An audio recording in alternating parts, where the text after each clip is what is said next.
10th class का math का paper आ चुका है, ये मॉर्निंग शिफ्ट का पेपर है देखो। ठीक है, इसको फटाफट एमसीक्यू वाले क्वेश्चन तो हम लोग सॉल्व करते हैं और देखते क्या है। ठीक है, पहला क्वेश्चन आ गया ये वाला, और पहला क्वेश्चन कह रहा है पहले क्वेश्चन में इसने कहा है मूल बिंदु से दूरी निकालो। देखो मूल बिंदु होती है 0 और 0, अब इसकी दूरी निकालनी है, इससे निकालनी है। दूरी के लिए हम लोग फॉर्मूला लगा देंगे √x2 माइनस x1 का होल स्क्वायर, फिर प्लस y2 माइनस y1, और इसको सोल्व करेंगे तो इसका आंसर 41 के आसपास आना चाहिए। इसका ए ऑप्शन करेक्ट था। ठीक है, दूसरा क्वेश्चन देखते हैं। दूसरे क्वेश्चन में क्या है, अभाज्य गुणनखंड लिखो। तो अभाज्य गुणनखंड करने के लिए 4 5 6 इसका एलसीएम लेना पड़ेगा इस तरीके से, और जो भी फैक्टर है वो इसको लिख देना है। आगे पढ़ते हैं। आगे क्वेश्चन में दे रखा है साइन है 3/4 है। देखो साइन ए 3/5 है, सॉरी 3/5 था, तो हमें कोस निकालना है। कोस का फॉर्मूला होता है cos square equal to 1 minus sine square A. अब यहाँ जो है 1 की जगह 1, साइन स्क्वायर की जगह 3/5 रख देंगे, तो मतलब ये आ जाएगा 9/25। इन दोनों को माइनस करेंगे तो 16/25, और 16 का आ जाएगा √4 और 5, तो 4/5 इसका आंसर आएगा सी। ठीक है, इसी तरह आगे बढ़ते हैं। आगे कह रहा है के किस मान के लिए गुणनफल 2 होगा। ठीक है भाई, गुणनफल बोल रहा है तो गुणनफल के लिए हम लोग एक काम करेंगे, यहाँ यूज करेंगे अल्फा और बीटा इक्वल होता है C/A। अल्फा बीटा मतलब गुणनफल, गुणनफल की जगह 2 रख दिया। सी ये ए है, ये बी है और ये सी है, तो माइनस का 7 और यहाँ पे लिख देंगे के। अब ये जो के है यहाँ से हट के यहाँ मल्टीप्लाई में, तो इसका ये 2 यहाँ से हट के इसके अपॉन में चला जाएगा, तो ये जो आंसर आ गया -7/2, ये वाला ऑप्शन नंबर सी होगा। इसी तरह आगे बढ़ते हैं। यहाँ आ गई थेल्स थ्योरम। थेल्स थ्योरम में तुम्हें कुछ नहीं करना, सीधा AD/DB बराबर करना है AE/EC। अब इसको सोल्व अपने आप करेंगे। ठीक है, हमारे पास टाइम कम है, हम फटाफट क्वेश्चन बताते हैं। क्वेश्चन नंबर 6, क्वेश्चन नंबर 6 में कह रहा है 21 सेंटीमीटर त्रिज्या वाले अर्धवृत्त, अर्धवृत्त का क्षेत्रफल। देखो अर्धवृत्त पूरे सर्कल का फॉर्मूला होता है πr²।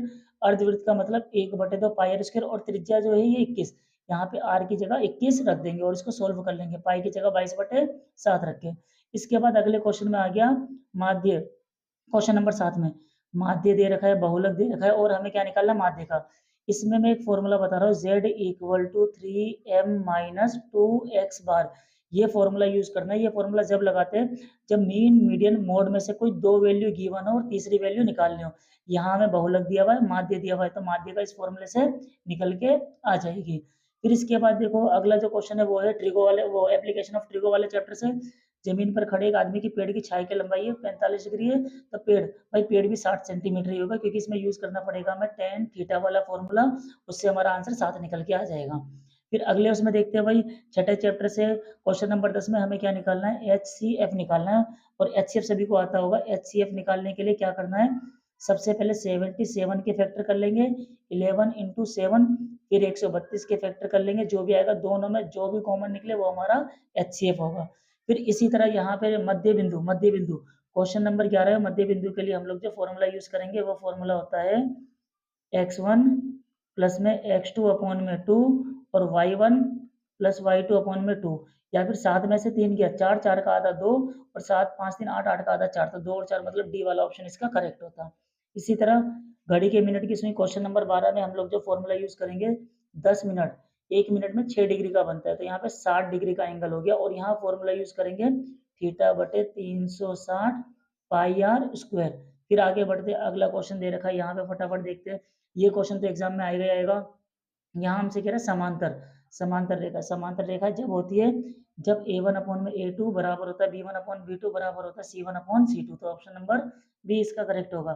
थीटा का मान ध्यान रखना। अच्छा, साइन थीटा और कोस थीटा दोनों बराबर है, साइन और कोस हमेशा 45 पे बराबर होते हैं, तो इसका 45 आ जाएगा।